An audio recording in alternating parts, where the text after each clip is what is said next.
नमस्कार, जय हिंद, जय भारत, जय छत्तीसगढ़। आप मन ला आज सीजी भास्कर के चैनल में देसी रमकलिया की रेसिपी जाने पर मिली। दाई हमारे साथ में बैठे है, जे है बताही कि स्वादिष्ट और शानदार आप मन ला रमकलिया खाना है, एकदम दही मही डाल के, और अगर मसाला वाला भी हो तो कैसे डालना है। अब शुरुआत से बतावे दाई, कैसे धोना है करके। पहले धोबे, धो के पोछबे बढ़िया, पोछ के ऐसे सब्जी बनाना ना रसा वाला, ऐसे काटबे इतना बड़े बड़े। भुंजिया बनाना है, चले सकती है, मतलब भुंजिया नहीं बनी कर, ये रसाई वाला रसा वाला बनते हैं। मसाला वाला बनाना है।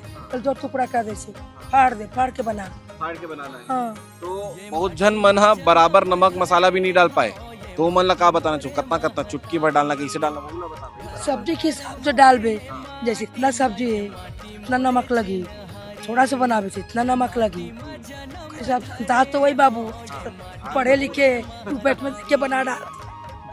क्या बात है। बाकी ये भिंडी में और जो मार्केट में भिंडी वो बिकते ओमे का ये सातदारी भिंडी हमारे छत्तीसगढ़ फेमस है। तो ये कहाँ मिलते हैं, मतलब कहाँ खेती होते हैं कर खेती नहीं हो, बाड़ी में रसे गाँव में, गाँव घर में जेमन उगात होई। जेबन उगा से जमल्ला से हमन नहीं उगान, हम खरीद के ला, ये गाँव वाला मल्ला से। तो अभी कितना रुपए है?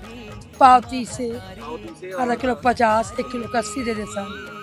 ये हुआ 12 महीना बिकते नहीं मिले, अभी ठंड में मिलते हैं, 12 महीना नहीं मिले। ठीक है। तो ये देखो, ठंड में सीताफल के साथ साथ आप मन ला रमकलिया के भी मजा लेना है, वो भी देसी रमकलिया के, तो आप मन भी खरीद सकते हो। और बनाए के रेसिपी तो दाइये बता दे। आप मन ला ये वीडियो कैसे लगी कमेंट करके जरूर बताओ। जय हिंद, जय भारत, जय छत्तीसगढ़, जय छत्तीसगढ़, जय जवाहर, जय जवाहर, जय भारत, जय भारत, वंदे मातरम। वंदे मातरम। क्या बात है। तो दाई भी बस जबरदस्त शानदार है। आप मन कमेंट करके बताओ कि देसी रमकलिया के स्वाद आप मन बनाए के खाए के बाद कैसे लगी से जरूर बताओ।